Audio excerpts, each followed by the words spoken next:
warahmatullahi wabarakatuh. Salam sejahtera bagi kita semua. Pada kesempatan kali ini, kami akan memaparkan sebuah topik pembahasan yang terus menjadi perhatian di seluruh dunia, yaitu konflik Palestina dan Israel di mata internasional. Konflik antara Palestina dan Israel bukan hanya sekedar persoalan regional, melainkan telah menjadi isu global yang menyentuh berbagai dimensi, mulai dari hak asasi manusia, geopolitik, hingga peran organisasi internasional. Selama puluhan tahun, dunia menyaksikan berbagai peristiwa yang menyayat hati, serta berbagai upaya penyelesaian yang hingga kini belum membuahkan hasil yang adil dan damai. Dalam pembahasan kali ini, kami akan mengulas bagaimana dunia internasional, baik negara-negara besar maupun organisasi internasional seperti PBB maupun masyarakat sipil dunia memandang dan merespon konflik ini.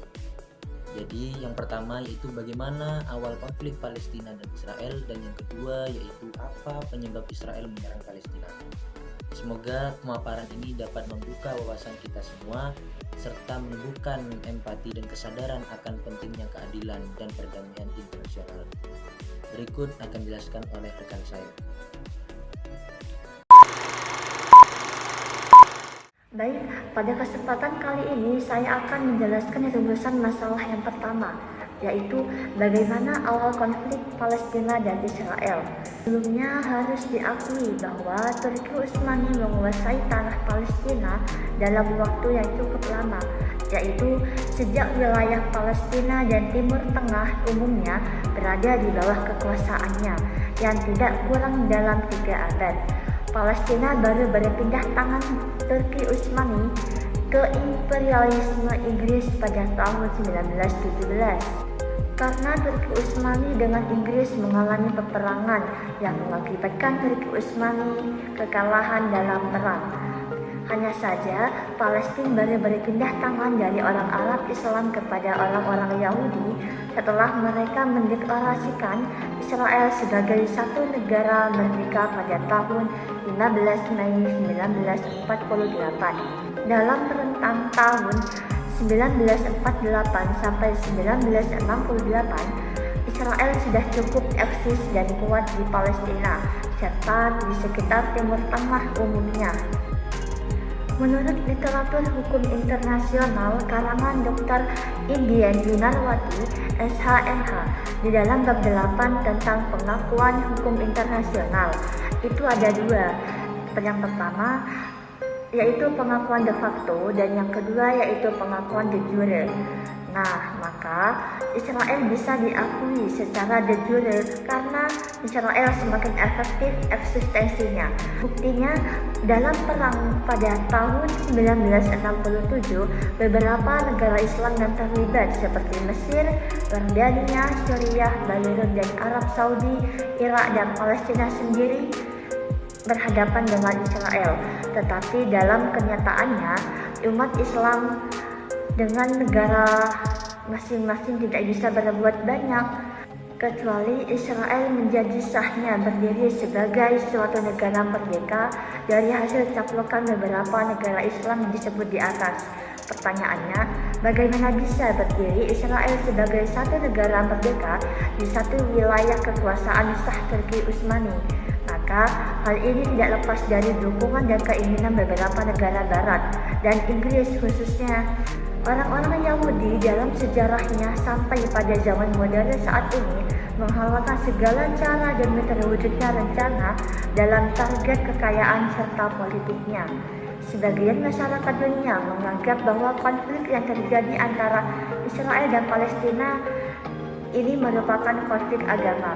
Namun, konflik ini sebenarnya terjadi disebabkan adanya perebutan tanah wilayah di Palestina.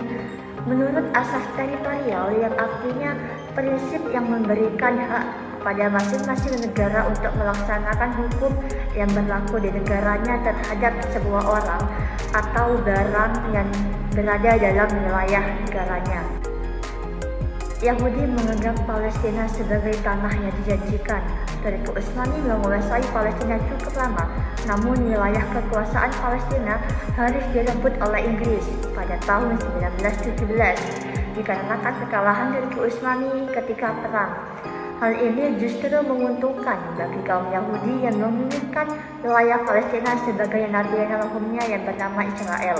Maka sudah terbukti dengan adanya deklarasi Balfour di Inggris yang diresmikan pada tanggal 2 November 1917. Deklarasi Balfour di Inggris merupakan janji yang diberikan untuk Yahudi Israel agar dapat mendirikan tanah air bagi kaum Yahudi Israel di Palestina. Maka sudah jelas bahwasanya dengan adanya deklarasi Balfour di Inggris mengakibatkan negara Israel terus menyerang Palestina dan mengakibatkan kematian yang sangat cukup besar. Maka selanjutnya akan dijelaskan apa penyebab Israel menyerang Palestina.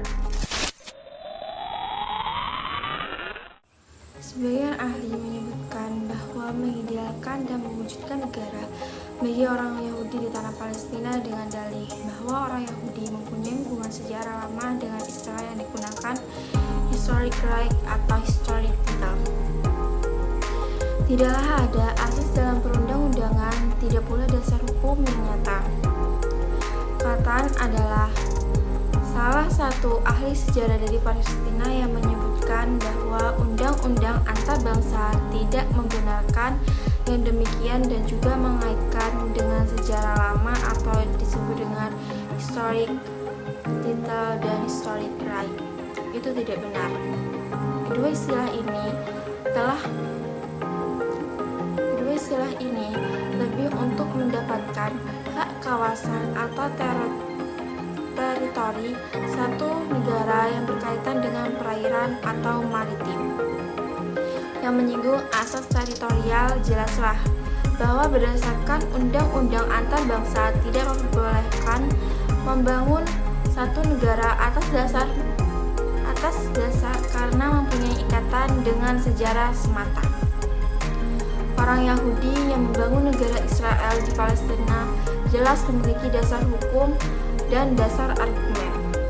Oleh karena itu, Yahudi dalam mewujudkan negara Israel segera melakukan perampasan, menduduki dan menghalau penduduk Palestina yang memang Muslim dari tanah negeri mereka sendiri. Israel membunuh dengan membabi buta penduduk Palestina Muslim yang tidak bersalah, sehingga sebagaimana yang terjadi dalam peristiwa Deir Yassin pada tahun 1948, tentara atau Irgun Yahudi Israel telah membunuh dan menyiksa laki dan perempuan dewasa, remaja, dan bayi, sekalipun secara keji. Semua itu untuk menimbulkan kesan kekejaman dan keganasan mereka. Sehingga dengan demikian diharapkan Muslim Palestina timbul rasa takut dan akan meninggalkan tanah kelahiran mereka, sehingga dengan demikian memberi jalan bagi penduduk Yahudi Israel di tanah Palestina. Yerusalem khususnya realitas yang lebih jelek bagi umat Islam Palestina adalah setelah Israel menang dalam perang 6 hari pada bulan Juni 1967, Yerusalem Timur dikuasai, Masjid Al-Aqsa dan Bait Al-Maqdis dikuasai secara politik dan perundang-undangan. Serangan dan pembunuhan keji dilakukan oleh Israel terhadap umat Islam Palestina secara terus-menerus. Pada 21 Agustus 1969, Masjid Al-Aqsa dibakar, sehingga sebagian termasuk mimbar yang sudah berusia 1000 tahun musnah. Memasuki tahun 1980, Muslim Palestina bangkit, bersatu hingga membebaskan dan membela diri dari cengkeraman Israel. Gerakan mereka terkenal dengan nama Intifada 1 yang berlangsung hingga tahun 1993. Gerakan pembebasan Muslim ini reda setelah adanya perjanjian Oslo menuntut perdamaian dan juga rupanya membolehkan rakyat Israel hidup bebas di Palestina. Nah, yang dimaksud perjanjian Oslo yaitu perjanjian internasional yang bersifat sementara, akan tetapi walaupun sudah ada perjanjian Oslo, namun Israel tetap terus-menerus menindas rakyat muslim Palestina. Pada akhir tahun 2008 sampai 22 Januari 2009, serangan mereka begitu gencar melancarkan bom, sehingga menghancurkan sekolah, rumah ibadah, dan sarana umum di samping rumah hunian penduduk mereka yang menyerang dengan alasan untuk menyerang Hamas yang memerintah Gaza sejak Maret 2006. Israel menganggap Hamas sebagai golongan teroris yang harus diperangi dan melobi negara-negara barat untuk tidak memberikan bantuan keuangan kepada Hamas. Dengan adanya serangan Israel terhadap Palestina yang menyebabkan kematian yang cukup besar itu tidak lepas dengan menghilangkan hak individu. Karena menurut literatur hukum internasional, individu dapat dianggap sebagai subjek hukum internasional karena dalam suatu perjanjian internasional memberikan hak tertentu kepada individu, maka hak itu harus dilakukan dalam hukum internasional.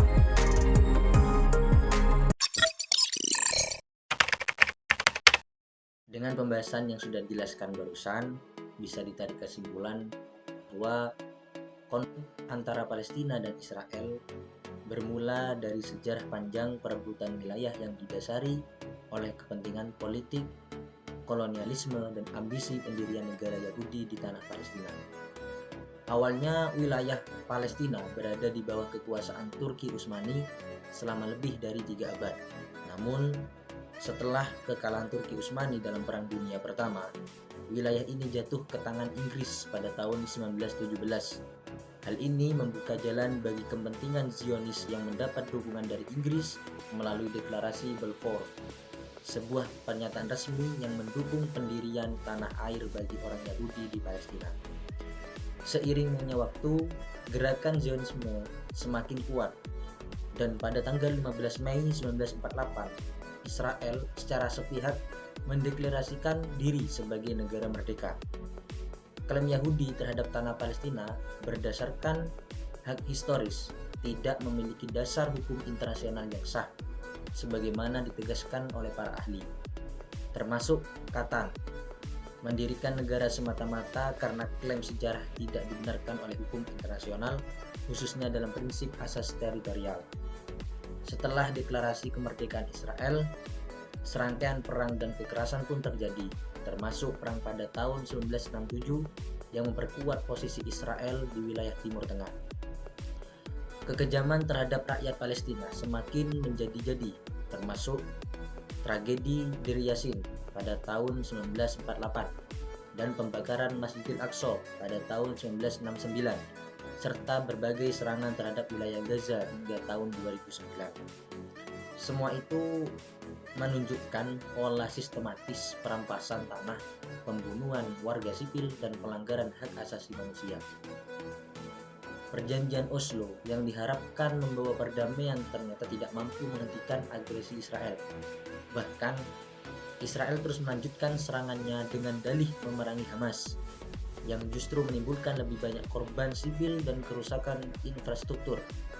Serangan Israel terhadap Palestina tidak hanya melanggar prinsip kemanusiaan, tetapi juga bertentangan dengan norma-norma hukum internasional yang mengakui individu sebagai subjek hukum dan menjamin hak-hak mereka.